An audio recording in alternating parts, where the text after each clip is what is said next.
Alors bonsoir à tous, mille merci d'être là et je vous aime très fort, déjà. Alors merci. D'habitude je m'occupe aussi des expositions, donc du coup je fais mon propre vernissage et mon expo. Donc je m'excuse, je fais des va-et-vient pour préparer.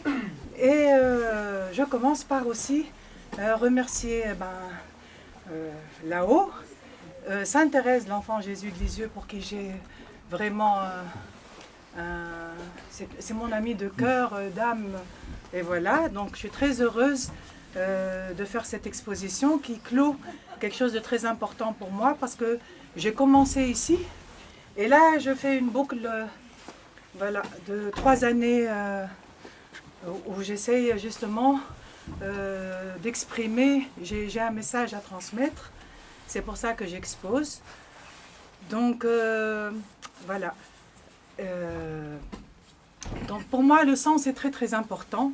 Depuis que je suis petite, la quête de sens m'a toujours animée. Pourquoi il y a ça, pourquoi il y a aussi comment dire, la conscience unifiée. En fait je l'ai déjà vécu quand j'étais jeune. Quand quelqu'un était heureux, j'étais heureuse. Quelqu'un qui pleurait, je pleurais avec. Et ça voilà, c'était je pensais que tout le monde était comme ça. Et en fait, bon, donc c'était après délicat. J'ai vécu aussi des choses, par exemple, on avait fait une fête une fois avec une darbuka. Je suis rentrée, il ne restait plus que la peau de bête, parce que c'est fait avec des peaux de bête. Et en fait, ça m'avait beaucoup émue, je n'ai pas pu la jeter. Du coup, inconsciemment, j'ai senti qu'il y avait l'âme, quelque chose qui dépassait, puisque ça vibrait aussi. Un jour aussi, j'étais à Paris dans une exposition au Petit ou au Grand Palais, je ne sais plus. Et dans une vitrine, il y avait des pierres, chaque pierre. Et puis tout d'un coup, j'ai commencé à pleurer. Et en fait, j'ai une résonance avec les choses. Je tirais les cartes quand j'étais petite, j'arrivais à prévoir des choses. Je lisais le café, j'arrivais parfois même à voir des visages de gens que je rencontre. Que je rencontrais. Et du coup, tout ça fait qu'il y a d'autres dimensions qui existent, telles que des choses qu'on ne voit pas, tout comme nos sentiments, on ne les voit pas, pourtant ils existent. Nos projets, avant d'exister concrètement, ils sont en nous et on ne les voit pas. Donc l'un qui est visible, quelque part, il y a bien un regard, quelque chose qu'on entend et qu'on voit. Donc ce sont ces dimensions-là. J'ai aussi expérimenté à un moment, j'étais chez moi, je me suis dit, je vais prier pour aider des gens. Et là, oh là là, c'est l'univers, il m'a dit, occupe-toi de toi d'abord, et on voit après. Et du coup, je suis passée par plein de choses, et aussi par le fait que mon jardin, j'avais ramené un jardinier, il a coupé tous les arbres, tous les trucs, et je me suis retrouvée désespérée, puis c'était quelque part mon poumon. Et en fait, ça a été peut-être une des plus belles choses qui me soit arrivée, parce que comme j'étais en contact avec la nature quand j'étais toute petite, petit à petit, toutes les pousses qui commençaient à pousser, je les voyais, je les ressentais.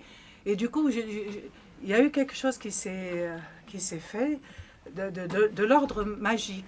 La magie, c'est l'âme qui agit. Donc, plus j'étais en contact avec cette magie et ces éléments, et plus en fait, je commençais à voir des visages dans les arbres, les pierres, j'ai eu une grande résonance avec. D'ailleurs, j'ai ramené une pierre où on voit bien le personnage, et dans toutes les pierres, c'est quelque part, donc le thème de mon exposition, c'est l'unité. Et d'ailleurs, le dernier tableau que j'ai fait, il s'appelle Unité. Et parce que justement, nous sommes en plein mois de Ramadan et qu'il y a Pâques aussi.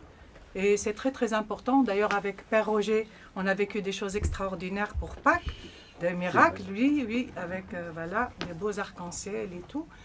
Et en fait, donc, il y a tout cet esprit donc d'unité qui me tient à cœur. Et ensuite, donc voilà. l'esprit d'unité se retrouve aussi sur mes œuvres ou les tableaux, en tout cas, qui sont complètement inspirés.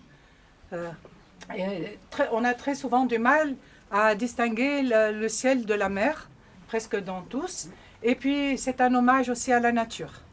On parle par exemple là-bas de Khadr, un tableau qui s'appelle Khadr, en arabe ça veut dire verdoyant. Et en fait, c'est le Green Man, et c'est la nature en fait qui m'a appris et qui m'a offert de voir des choses extraordinaires. Marie avait vécu quelque chose aussi de très beau avec moi, avec The Rose, qui n'est pas arrivé encore. En fait, à la fontaine justement de Brocéliande, voilà, on a chanté un chant et il y a eu un geyser qui est monté pendant tout le chant. Et il y a des manifestations donc, comme ça, j'en ai vu d'autres et après c'est personnel. Donc ça répond. Donc voilà. Donc le Green Man. Il y a aussi, j'ai mis aussi des prières vibrantes de Soufi avec une petite photo pour qu'on puisse comprendre un peu ce que c'est. Il y a des tableaux qui sont inspirés aussi voilà, de Monet avec les ballerines. Et puis un autre incroyable, celui onirique, c'est le dernier, en fait, qui parle d'une rive à l'autre. En fait, Monet, dans la pièce où il a installé ses toiles, il parle d'est en ouest, justement d'une rive à l'autre. Et c'est arrivé aussi comme ça. Donc, c'est tout ça. Je crois en la réincarnation. Je crois au monde parallèle. Je crois à l'âme du monde. Et voilà, j'espère que cette exposition vous plaît. Elle est très importante pour moi. Et si cette ouverture d'esprit, parce qu'il n'y a que cet esprit qui me tient à cœur, peut changer aussi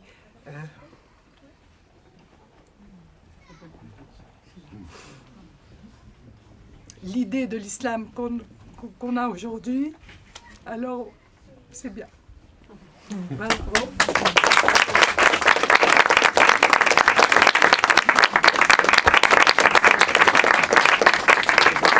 Merci. Et on feste-toi. Ça va, c'est la joie.